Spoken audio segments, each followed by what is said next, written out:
Hello everyone. Today we are going to complete our chapter Tamil ke Sant Kavi. So first of all, I'll read the portion. Okay, in page number 32, we are going to start the second paragraph. अपने व्यस्त जीवन से समय निकालकर तिरुवल्लुवर कविता करते। उन्होंने जीवन के अनुभवों पर आधारित 1330 कुरल रचे।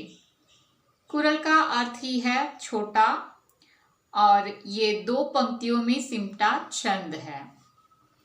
तिरुकुरल नामक ग्रंथ में इनके सभी कुरल संग्रहित है जो 3 भागों में बांटे हैं: सद्गुण, संपन्नता तथा प्रेम। परंतु तिरुवल्लुवर के कुरलों में सामाजिक कुरीतियों तथा मानव स्वभाव की अनेक दुर्बलताओं का भी वर्णन आता है। इनके काव्य में कोरी उपदेशात्मकता और किसी धार्मिक दृष्टिकोण को प्रस्तुत करने का भाव तनिक भी नहीं है। उसमें सर्वत्र वह व्यावहारिकता और सहजता है जिसे लोक जीवन में सरलता से अपनाया जा सकता है। तिरुवल्लुवर मानते हैं कि निर्धनता ऐसा अभिशाप है जो मनुष्य के विनाश का कारण बन जाता है। साथ ही साथ बिना धन के सद्गुणों को बनाए रखना भी कठिन होता है। तिरुकुरल को तमिल भाषा का वेद कहा जाता है। कबीर की साखियों की तरह तमिलनाडु में कुरल गाए जाते हैं। कुरल शिक्षाप्रद रचनाएं हैं। इसके प्रत्येक पद में संदेश निहित रहता है। कन्याकुमारी में तिरुवल्लुवर की 133 फुट ऊंची विशाल प्रस्तर प्रतिमा है जिसमें उनकी पहली 3 उंगलियां दिखाई देती है।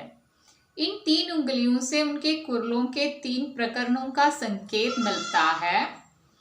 प्रतिमा एक ही शिला से तराश कर बनाई गई है।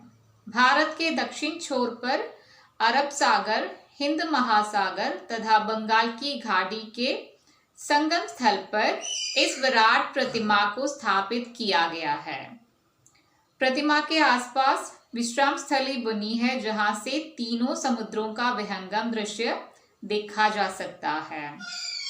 इस विश्राम स्थली की दीवारों पर कुरल लिखे हैं जिन्हें देखकर मन आनंदित हो उठा और मैं भाव विभोर हो गई। So this is the chapter. Now I'll tell you the difficult words and its meanings, and after that we will try to understand the portion. These are the difficult words. व्यस्त busy, कुरल small, संग्रहित stored, संपन्नता wealthness, कुरीति malpractice, दुर्बलता weakness, उपदेशात्मक advice, धार्मिक religious, तनिक not in the slightest, व्यावहारिकता practicality, सर्वत्र completely, अभिशाप curse, शिक्षाप्रद educative,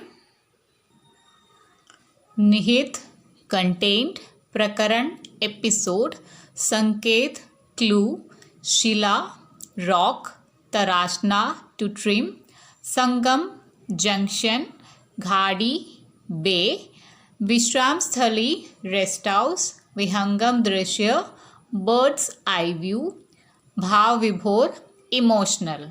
So these are the word meanings. Now we will try to understand the portion's meaning. Okay, so we got the difficult words and its meanings. Now let's try to understand the portion. अपने व्यस्त जीवन से समय निकालकर तिरुवल्लुवर कविता करते। तिरुवल्लुवर क्या करते थे? अपनी बिजी लाइफ में से टाइम निकालकर वे कविता लिखते थे। उन्होंने जीवन के अनुभवों पर आधारित 1330 कुरल रचे। So based on his life उन्होंने क्या किया? 1330 मतलब 1330 कुरल लिखे थे तिरुवल्लुवर। और कुरल का अर्थ है छोटा, स्मॉल, और ये 2 पंक्तियों में सिमटा छंद है। सो कुरल का अर्थ ही क्या है? छोटा। सो तिरुवल्लुवर जो भी कविताएं लिखते थे ये सिर्फ 2 लाइन के छंद थे। सो इसका नाम हो गया कुरल। और तिरुकुरल नामक ग्रंथ में इनके सभी कुरल संग्रहित है, जो 3 भागों में बंटे हैं, सद्गुण, संपन्नता तथा प्रेम। जितने भी कुरल लिखे हैं तिरुवल्लुवर ने, ये सब किसमें कलेक्टेड है? तिरुकुरल नामक ग्रंथ में। In the book Thirukkural, his all kurals or his all writings are collected in that book, and it has 3 parts: Sadgun, Sampannada और Prem. These are the 3 or 3 parts of Thirukkural. Thiruvalluvar के कुरलों में सामाजिक कुरीतियों तथा मानव स्वभाव की अनेक दुर्बलताओं का भी वर्णन आता है। इन तिरुवल्लुवर्स राइटिंग्स और पोएम्स क्या क्या आधार बनाया था उन्होंने, बेस क्या था उनके कविताओं के? सामाजिक कुरीति मतलब सोशल माल प्रैक्टिसेस एंड मानव स्वभाव मीन्स ह्यूमन बिहेवियर, इन दोनों के बारे में वे कविता लिखते थे। और इसके काव्य में कोरी उपदेशात्मकता और किसी धार्मिक दृष्टिकोण को प्रस्तुत करने का भाव तनिक भी नहीं है। In his poem there is no advices or any religious topics. These topics won't be there in his writings. उसमें सर्वत्र वह व्यावहारिकता और सहजता है जिसे लोक जीवन में सरलता से अपनाया जा सकता है। उनके कविताओं में सरलता है, सिंप्लिसिटी है, और व्यावहारिकता है, प्रैक्टिकेबिलिटी है, प्रैक्टिकलिटी और नेचुरलिटी, ये दोनों उनके कविताओं में है, जिसके कारण लोग क्या कर सकते हैं? People can accept it very easily और एडॉप्ट इट वेरी इजीली। और तिरुवल्लुवर मानते हैं कि निर्धनता ऐसा अभिशाप है जो मनुष्य के विनाश का कारण बन जाता है। अकॉर्डिंग टू तिरुवल्लुवर, निर्धनता मीन्स पॉवर्टी इज अ कर्स। वो क्या करता है? मनुष्य के विनाश का कारण बनता है। It is one of the reason for the defeat of human being. यह ह्यूमन बीइंग्स के विनाश का कारण बन जाता है। साथ ही साथ बिना धन के सद्गुणों को बनाए रखना भी कठिन होता है। And also if we don't have wealth, we can't maintain our good qualities. Thirukkural को तमिल भाषा का वेद कहा जाता है। And also Tirukural is known as the Tamil Veda. And Kabir की साखियों की तरह तमिलनाडु में कुरल गाए जाते हैं। जिस तरह कबीर दास के साखी नॉर्थ इंडिया में गाए जाते हैं, लाइकवाइज तमिलनाडु में क्या करते हैं? तिरुकुरल, तिरुवल्लुवर के कुरल गाए जाते हैं। और कुरल शिक्षाप्रद रचनाएं हैं। जितने भी कुरल उन्होंने लिखे हैं, तिरुवल्लुवर लिखे हैं, वे सब शिक्षाप्रद है, एजुकेटिव है। इसके प्रत्येक पद में संदेश निहित रहता है। Each and every word it contains some message. In kural each and every word contains a message. Kanyakumari में तिरुवल्लुवर की 133 फुट ऊंची विशाल प्रस्तर प्रतिमा है, जिसमें उनकी पहली 3 उंगलियां दिखाई देती है। जिस स्टैच्यू को लेखक ने देखा था तमिलनाडु में, वह 133 फीट हाइट है। उसका हाइट 133 फीट है। And in that statue we can see his first 3 fingers.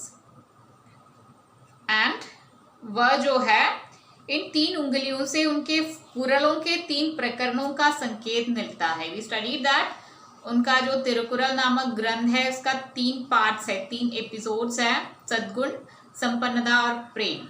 सो यहाँ पर उनके जो स्टैचू है उसमें उनके 3 उंगलियां दिखाई देते हैं। We can see his 3 fingers.